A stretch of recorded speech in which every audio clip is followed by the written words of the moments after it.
ಈಗ ನಾವು ರಿಲೀಸ್ ಮಾಡ್ತಾ ಇದ್ದು ಬರೀ ಕರಡು ಮತದಾರರ ಪಟ್ಟಿ ಅಷ್ಟೇ, ಅರ್ಥ ಆಯ್ತಲ್ಲ. ಸೊ ಕರಡು ಮತದಾರರ ಪಟ್ಟಿ ಈಗ ಪ್ರಾಜನಿ ಲಿಂಕ್ ಆಗಿಲ್ಲ ಅಂದರು ಅಂದರೆ ಅವರೆಲ್ಲ ನೋ ಮ್ಯಾಪಿಂಗ್ ಕ್ಯಾಟಗರಿಗೆ ಬರ್ತಾರೆ. ನೋ ಮ್ಯಾಪಿಂಗ್ ಕ್ಯಾಟಗರಿಗೆ ನೋಟಿಸ್ ಅಂತೂ ಜನ್ರೇಟ್ ಆಗುತ್ತೆ, ಯಾಕಂದರೆ ಅವ್ರದ್ದು ಲಿಂಕ್ ಆಗದೇ ಇರೋದ್ರಿಂದ. ಅವರು ಆವಾಗ ಲಿಂಕ್ ಆಗದೇ ಇದ್ದರೂ ಸಹ ಪ್ರಾಜನಿ ಲಿಂಕ್ ಇಲ್ಲದೇ ಇದ್ರೂ ಅವ್ರದ್ದು ಏನು 11 ಡಾಕ್ಯುಮೆಂಟ್ಸ್ ಏನಿದೆ EC ಅದನ್ನೊಂದು ತೊಗೊಂಡು ಬಂದು ERO ಹತ್ರ ಕೊಟ್ಟು ಅವರು ಎನ್ರೋಲ್ ಮಾಡಿಸ್ಬೋದು. ಅದೇ ಫೈನಲ್ ಅಲ್ಲ, ಇದು ಓನ್ಲಿ ಡ್ರಾಫ್ಟ್ ಅಷ್ಟೇ. ಅವ್ರ ಡಾಕ್ಯುಮೆಂಟ್ಸ್ ತೊಗೊಂಡು ಬರಬೇಕು.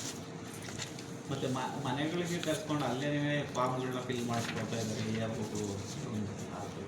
ಎಲ್ಲಿ ಮನೆಗೆ ಕರ್ಸ್ಕೊಂಡು ಬಿ ಎಲ್ ಓ ಸರಿ ಅವ್ರ ಮನೆಗೆ ಅವ್ರ ಮನೆಗೆ ಈಗ ಆ ಥರದ್ದು ಯಾವುದು ಮಾಡ್ತಾ ಇಲ್ಲ. ಬಿಕಾಸ್ ಆಲ್ಮೋಸ್ಟ್ ನಮ್ಮದು 99.97% ಈಗ ಡಿಜಿಟೈಸೇಷನ್ ಆಗಿಬಿಟ್ಟಿದೆ.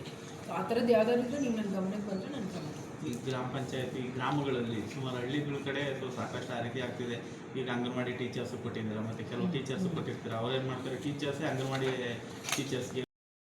ಸೊ ಇದಿಷ್ಟು ನಾವು ಮಾಡಿರೋದು. ಒಂದು ನಿಮ್ಮ ಮೂಲಕ ನಾನು ಜನರಿಗೆ ಕೇಳ್ಕೊಳ್ಳೋದು ಏನು ಅಂತಂದರೆ, ಈಗ 8ನೇ ತಾರೀಕುವರೆಗೂ ಇನ್ನೂ ಟೈಮ್ ಇದೆ. ಈ ನಮ್ಮದು ಏನಿದೆ 66,000 ಪ್ಲಸ್ 14,000 ಸುಮಾರು 90,000 ಜನ ಏನು ಬರ್ತಾರೆ, ಅವರು ಈಗಲೂ ಸಹ ಟೈಮ್ ಇದೆ 8ನೇ ತಾರೀಕುವರೆಗೂ. ಅವರು ಎನ್ಯುಮರೇಷನ್ ಫಾರ್ಮ್ ತೊಗೊಂಡು ಬಂದುಬಿಟ್ಟು ನಮ್ಮಲ್ಲಿ ಡಿಜಿಟೈಸೇಷನ್ ಮಾಡಿದ್ರೆ ಅವ್ರದ್ದು ಡ್ರಾಫ್ಟ್ ಎಲೆಕ್ಟ್ರಲ್ ರೋಲಲ್ಲಿ ಬರುತ್ತೆ, ಕರಡು ಮತದಾರರ ಪಟ್ಟಿಯಲ್ಲಿ. ಇನ್ನೂ 8ನೇ ತಾರೀಕುವರೆಗೂ ಟೈಮ್ ಇದೆ. ತಾವು ಸ್ವಲ್ಪ ಅವೇರ್ನೆಸ್ ಕೊಡಿ. ನಮ್ಮ BLOಗಳಿಗೂ ಹೇಳಿದ್ದೀನಿ. ನಾನು ನಿಮಗಿಂತ ಹಿಂದೆ ಒಂದು ಪೊಲಿಟಿಕಲ್ ಪಾರ್ಟಿ ಮೀಟಿಂಗ್ ಮಾಡಿದೆ, ಅವರಿಗೂ ಸಹ ರಿಕ್ವೆಸ್ಟ್ ಮಾಡ್ಕೊಂಡಿದ್ದೀನಿ. ಇಷ್ಟು ಜನ ಈಗ ಬಂದರೆ ಇವರೆಲ್ಲರದ್ದು ಹೆಸರು ಡ್ರಾಫ್ಟ್ ರೋಲಲ್ಲಿ ಬರುವಂಥ ಚಾನ್ಸಸ್ ಇರುತ್ತೆ.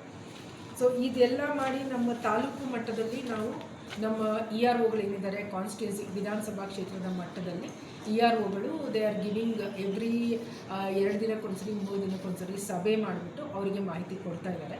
ವಿಧಾನಸಭಾ ಕ್ಷೇತ್ರವಾರು ಎಷ್ಟು ಜನ ಆಬ್ಸೆಂಟಿ, ಶಿಫ್ಟು, ಡೆಡ್ ಅಂತ ಇದೆ, ಅದನ್ನು ಸಹ ಅವರು ಕೊಟ್ಟಿದ್ದಾರೆ.